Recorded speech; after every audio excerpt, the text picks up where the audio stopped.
Hello everyone. तो Meesho limited का IPO market में आ चुका है। अब ये लगाना है या नहीं लगाना है, तो अपन इनके आंकड़े देख के समझ सकते हैं। सबसे पहले देख लेते हैं, Meesho limited mid cap company होने वाली है। और रिटेलर रिटेलर जो मतलब रिटेलर आम भाषा में कहते हैं, जो अपने जैसे एक दो तीन चार लॉट ऐसे करके लगाते हैं, जो 2 लाख से कम की बिडिंग लगाते हैं आईपीओ के लिए। ठीक है। और जो 2 लाख से ऊपर के लगाते हैं वो एचएनआई में कन्वर्ट हो जाते हैं। ठीक है। तो अपन 2 लाख से नीचे वालों के लिए बता रहा हूँ। तो यहाँ पे बिड प्राइस रहने वाली है 105 से 111। ठीक है। टोटल इसकी लॉट साइज रहेगी 135। तो ऐसा होता है आईपीओ में कि जो भी आईपीओ आ रहा है वो 15,000 के अंदर होना चाहिए as per the SEBI rule. SEBI कौन? जो सर्वे करवाए स्टॉक मार्केट के लिए। तो यहाँ पे जो आईपीओ अपना आ रहा है, एक लोट की प्राइस रहने वाली है 111 मल्टीप्लाइड बाई 135 शेयर। टोटल मिला के 14,175 रुपये का एक शेयर मिलेगा, आप एक लॉट मिलेगा, सॉरी। एक लॉट के अंदर कितने शेयर रहेंगे? 135। ओके। टोटल जो इशू साइज रहने वाला है वो है 5,421 करोड़ का। 5,421 करोड़ का। ठीक है। और अपन जो टोटल इन्वेस्टमेंट लगा सकते हैं एक रिटेलर, अभी मैंने रिटेलर पे टिक किया है। ये जो भी मैं एप्लीकेशन बता रहा हूँ, जिसमें भी बता रहा हूँ, ये एंजल वन है और करीब करीब सभी में सेम ही फीचर्स रहते हैं। ठीक है। इन केस आपको कोई भी दिक्कत आती है तो आप कमेंट कर सकते हैं, मैं प्रॉपर उसका जवाब दूंगा। ठीक है। तो मैंने जैसे कि बताया, रिटेलर 2 लाख का इन्वेस्टमेंट कर सकते हैं, तो मैक्सिमम मिनिमम अपना 14,175 आ गया। और ये इसको इतनी बार मल्टीप्लाइड करते हैं कि ये 2 लाख से ज़्यादा नहीं होना चाहिए। तो यहाँ पे मैक्सिमम अपन 13 लोट ही लगा सकते हैं। अगर 13 से ज़्यादा लोट अपनों को लगाना है तो फिर वो अपन एचएनआई में कन्वर्ट हो जाएंगे, जहाँ पे 14 से लेकर के 33 तक अपन लगा सकते हैं। 33 तक क्यों लगा सकते हैं? क्योंकि एचएनआई जो क्लाइंट होते हैं वो 2 लाख से लेकर के 5 लाख तक के आईपीओ बिडिंग लगा सकते हैं।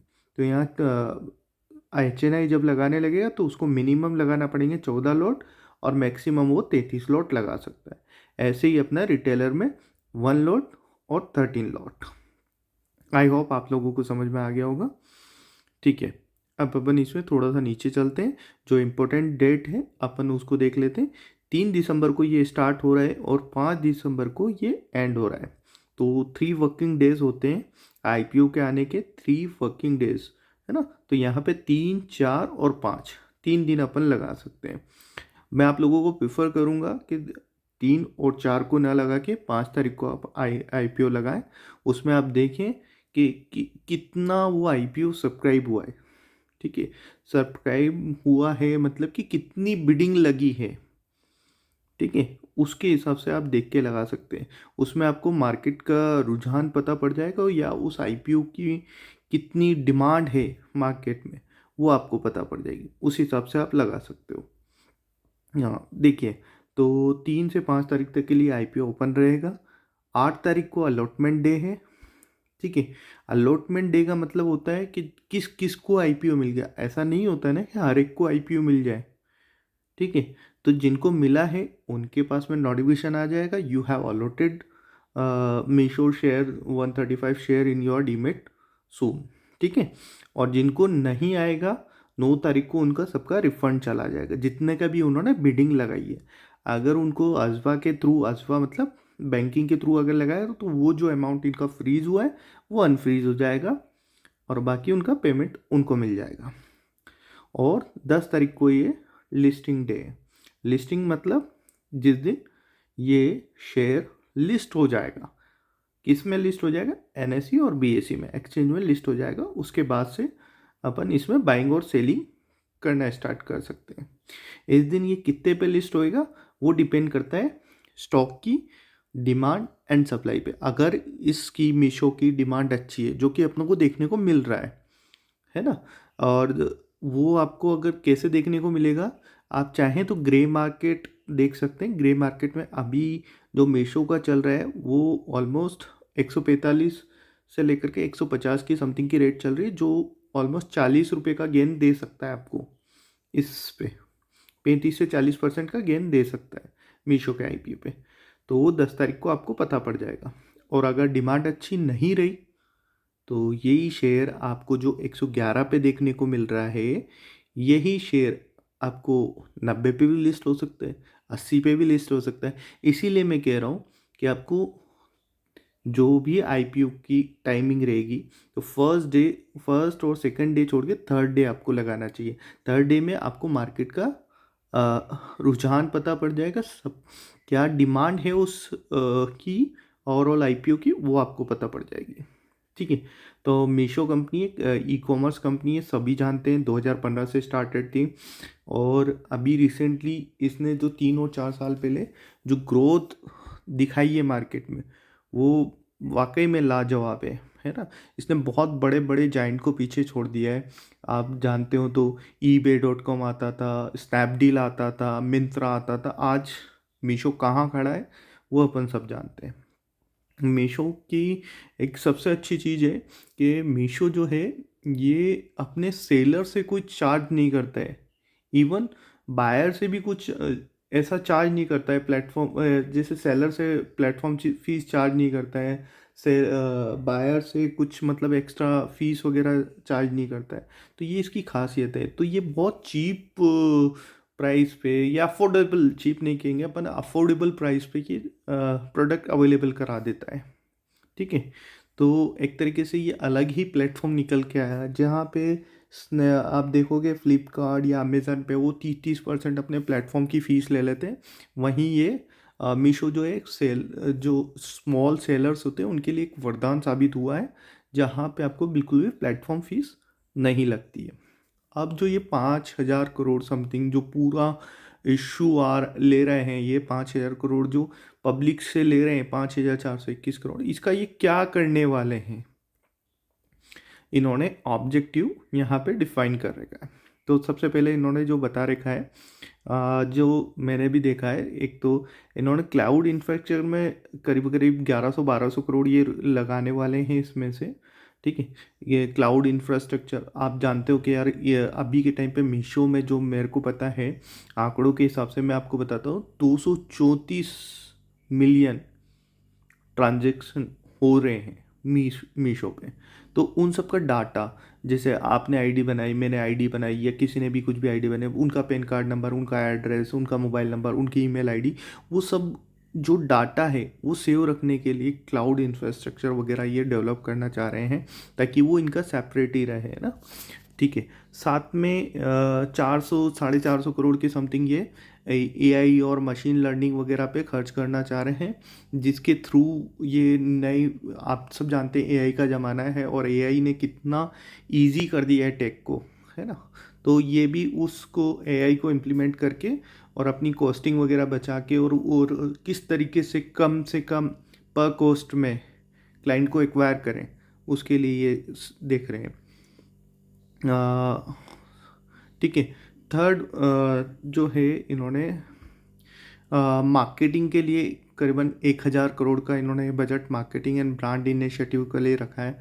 और जो, जैसा कि मैंने इनका इंटरव्यू भी देखा था, जो इनके सीटीओ हैं उनका इंटरव्यू भी था, उन्होंने बताया था कि एक एग्जांपल दिया था कि अपने पूरे इंडिया में 80 से 85 करोड़ व्हाट्सअप यूज़र हैं और 23 से 24 करोड़ ये बता रहे हैं कि मीशो के